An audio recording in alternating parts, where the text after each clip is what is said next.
Ahoj, dneska se podíváme na to, jak vytvořit do svých lekcí kvízy pro studenty. Podíváme se do 3 aplikací.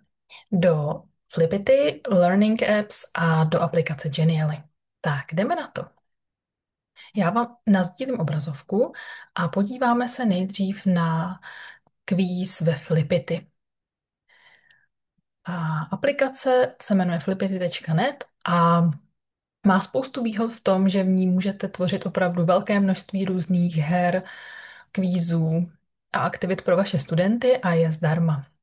A já vám ukážu, jak vypadá takový kvíz typu Riskuj. Už mám tady svůj připravený, hotový. Tento je pro studenty češtiny na úrovni B1.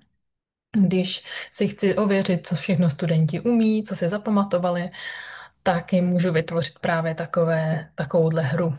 Tady nahoře mám vlastně tématické celky, třeba jídlo a pití, nákupy, oblečení, práce a kariéra a tak dál. A u každé té sekce mám vlastně otázky za od 100 do 500 bodů dle obtížnosti. To znamená, nejjednodušší otázky jsou za 100 korun a nejsložitější za 500. Jo, ukážu vám takový příklad, třeba tady otázka na téma bydlení za 100. Vyjmenuji 3 netradiční místa, ve kterých můžeme bydlet. Když student odpoví, tak tady kliknutím se mu zobrazí správná odpověď. Jo, nebo tady třeba jídlo a pití za 500, z čeho se dělá Kuba a kdy se jí. Vánoce, skrup a hub. Takže takhle to vypadá. Je to poměrně jednoduché a intuitivní na použití. A teď se jdem podívat, jak ten kvíz vytvořit krok za krokem. Takže já si najedu na flipity.net a je to hned tady ta 3. aktivitka. Rozkliknu si instrukce a tady mám vlastně návod popsaný v angličtině, ale my se na to podíváme spolu, aby to pro vás už bylo jednodušší a nemuseli jste se tím pročítat. Jako první krok je, že si musím vytvořit template. Kliknu na This Template a na mém Google disku si vytvořím template v aplikaci nebo v programu Excel. Zobrazí se mi tady takováhle tabulka předvytvořená a já si do ní vlastně nasázím ty otázky, které tam chci mít. Takže kategorie 1 je třeba to jídlo a pití, 2 už tam píšu, je třeba technologie, vy si tam dáte podle vašich jazyků, co potřebujete.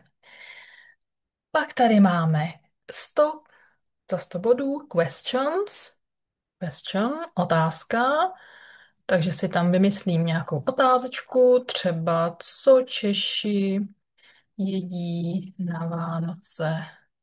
Tady mám další kolonce answer, takže třeba kapr a bramborový salát. No a takhle postupuju vlastně stejně a dám si tam, vytvořím si tam, kolik otázek potřebuju a kolik tam chci mít těch jednotlivých sloupců a kategorií. Tak, když už to mám všechno hotové, vyplněné, tak potřebuju, aby se mi to vložilo do toho vízového formátu. Tak jak na to? Tady dole máte další záložku Get the link here. A máte tady vlastně v angličtině návod, jak se to přetransformuje do toho kvízu. 1. Publish your spreadsheet. Publikuj, což znamená tady, že musím kliknout na to sdílet. Takže sdílím, šups, hotovo. A tady si skopíruju link, kopírovat odkaz. A ten link potom vložím tady do toho zeleného rámečku. A voilà, už tady máme link, pod kterým se nám skrývá ten náš kvíz. Takže si ho rozkliknu a tady už se mi to vytváří. Nevím, jestli se mi to hned teď povede, ale mělo by se tam za pár minut ten kvíz zobrazit. Možná ta stránka má nějaké chyby, ale nebojte, mělo by se to normálně takhle krásně vytvořit. Tak, dobrý, takže to byla aplikace Flipity. Teď se podíváme na 2 a tou je aplikace Genially. Chci vám ukázat takové kartičky kvízové, které jsem vytvářela pro svoje studenty češtiny. A jsou to vlastně, je to template, který jsem si našla tady pod templates, games and challenges, activities a je to template guess the character, hádej osobnost. Teď nevím, jestli se mi tady zobrazí. Aha, games and challenges, activities. Kde pak ho máme po tvoru? Jo, tady je. Guess the character. Takže já si ten template takhle otevřu a ukážu vám ho a pak vám ukážu tu svoji aktivitu. Takhle vypadá teda ten template. Když ho chci použít, tak zase dám use the template a už se mi tady zobrazuje. Já si tam můžu zase změnit všechno, co chci. Já jsem si tam dala třeba hádej města v ČR a tady jsem si vlastně změnila ty informace a vytvořila jsem si tam právě takové kartičky. Ve finále to vypadá takhle. Ukážu vám to. A ty kartičky potom studentům ukážu jim ty informace o těch městech. Tak, kde jsou potvůrky? Tady snad.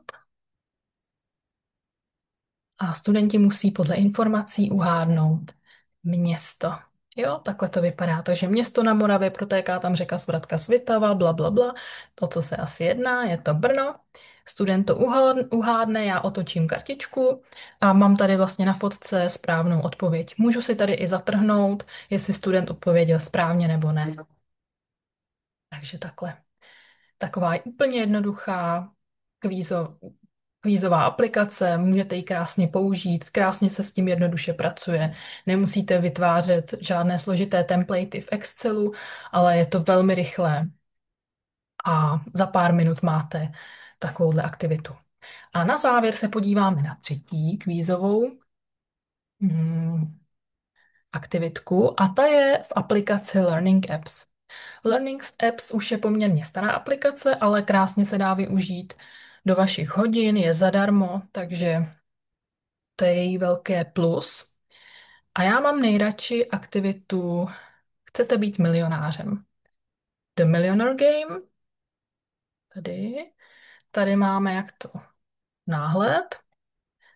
A zase vytvoří se to úplně jednoduše. Dám si tady vytvořit novou aplikaci. Nějak si ji nazvu. Třeba profese. Tady si vložím zadání pro studenty. Uhádni nebo zodpověz co nejvíce. Zodpověz správně všechny otázky. A tady už si dávám nebo vkládám vlastně ty svoje otázky. Takže třeba jakou profesi nikdy nedělala lektorka Andrea. Ať je to trošku legrace. Tady mám correct answer, správnou odpověď. Je třeba učitelka ve školce. Špatná odpověď je třeba asistentka, lektorka a učitelka na střední škole. Takže takhle si tam přidám, kolik otázek potřebuju, zase postupuju od těch nejjednodušších po ty nejsložitější. Ty nejsložitější tady za 1 000 000 korun, takže to tam dám pak nějakou složitou. A nesmím zapomenout tady na to finish editing, aby se mi ta aktivita uložila. A tady už hrozně rychle mám hotovo. A studenti můžou hádat. Takže pak ještě nezapomeňte tady na to Save App. A je to. Takže to byl milionář v aplikaci Learning Apps.